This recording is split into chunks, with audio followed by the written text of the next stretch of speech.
Assalamualaikum warahmatullahi wabarakatuh. Apa kabar anak-anak? Eh, Semoga kita senantiasa dalam lindungan Allah Subhanahu wa taala. Pada pertemuan yang ketiga ini dari tema 4, kita akan melanjutkan materi pembahasan. Kemarin sebelumnya kita sudah membahas mengenai zakat mal dan ketentuannya. Hari ini kita akan membahas yaitu mustahik zakat atau orang-orang yang berhak menerima zakat. Ada berapa sesuai dijelaskan dalam surah At-Taubah ayat 60 itu ada 8 golongan orang yang berhak menerima zakat. Siapa saja mereka? Yang pertama yaitu fakir. Fakir itu siapa? Fakir itu orang yang tidak mempunyai harta atau usaha atau pekerjaan lah untuk memenuhi kebutuhan pokoknya dan tanggungannya. Artinya orang fakir itu dia itu tidak memiliki harta, juga tidak memiliki pekerjaan untuk mencukupi kebutuhan sehari-hari itu sangat susah payah, intinya itu fakir. Terus yang kedua, golongan yang kedua yaitu ada miskin. Siapa itu miskin? Miskin itu adalah orang yang memiliki harta atau pekerjaan, akan tetapi dari hasil pekerjaannya itu tidak mencukupi untuk kebutuhan sehari-hari. Nah, ini ya, fakir dan miskin itu berbeda. Kalau fakir itu tidak memiliki harta atau pekerjaan, sedangkan miskin itu memiliki pekerjaan tapi tidak mencukupi kebutuhan sehari-hari. Intinya keduanya itu tidak bisa mencukupi untuk kebutuhan sehari-hari, fakir dan miskin. Yang membedakan itu kalau fakir tidak punya pekerjaan, kalau miskin itu punya pekerjaan. Terus yang berikutnya ini tidak sesuai dengan urutan ya, tapi kita Pak Bas coba menjelaskan satu persatu. Terus yang kemudian yaitu fisabilillah. Siapa fisabilillah itu? Fisabilillah itu adalah orang yang berjuang di jalan Allah. Seperti zaman dahulu itu berperang, kalau zaman sekarang itu ya berdakwah dan menerapkan hukum Islam. Artinya sama-sama berjuang di jalan Allah, tapi kalau sekarang itu tidak ditempuh dengan jalan perang, tapi menegakkan agama Allah atau berdakwah seperti para ustadz, para kiai yang memperjuangkan agama Allah dengan cara berdakwah, menyebarkan ilmu-ilmu agama, itu termasuk fisabilillah. Terus yang berikutnya ada mu'alaf. Mu'alaf itu siapa? Mu'alaf adalah kelompok orang yang dianggap masih lemah imannya karena baru masuk Islam. Nah, orang yang seperti ini perlu kita kuatkan imannya dengan cara kita memberikan zakat, itu mu'alaf. Terus yang berikutnya ada gharib. Siapa gharib itu? Gharib adalah orang yang memiliki hutang banyak, menanggung hutang dan tidak sanggup membayarnya. Akan tetapi hutang di sini itu bukan untuk berfoya-foya ya.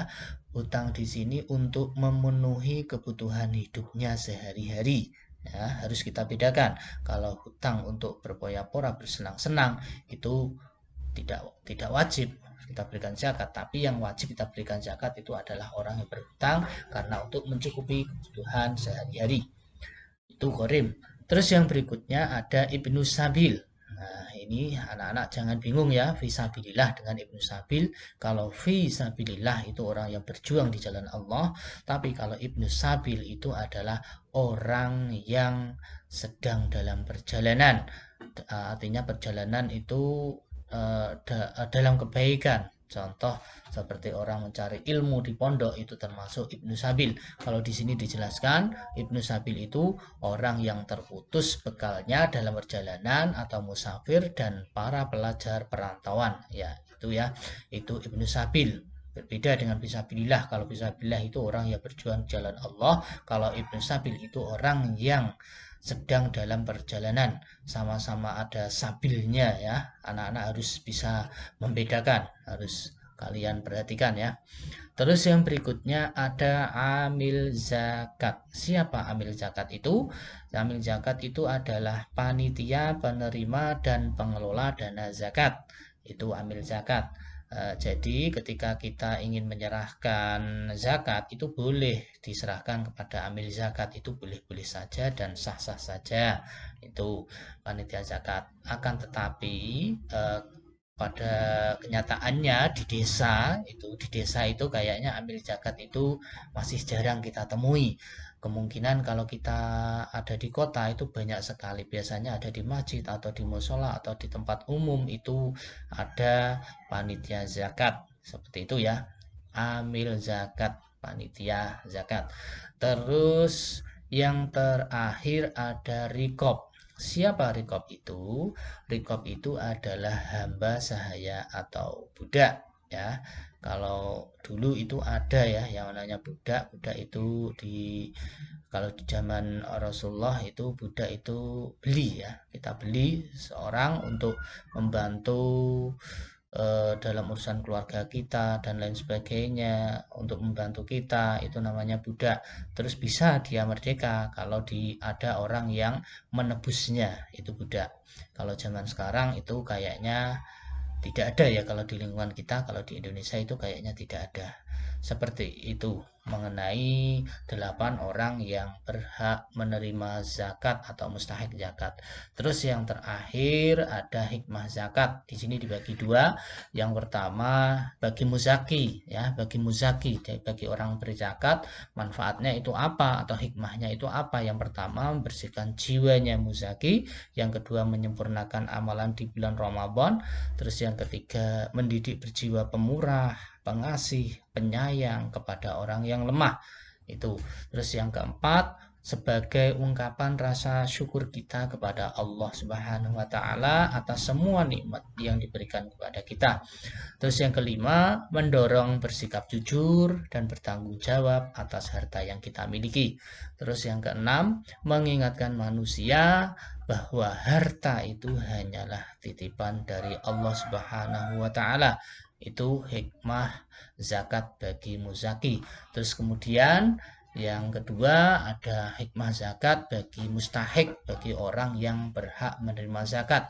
Apa saja? Yang pertama yaitu agar dapat beribadah dengan baik, dengan tenang, dengan khusyuk, tidak sibuk mengurusi urusan dunianya saja karena hidupnya susah. Biasanya orang susah itu serba apa ya, susah payah ya, akhirnya ibadahnya jadi terbengkalai.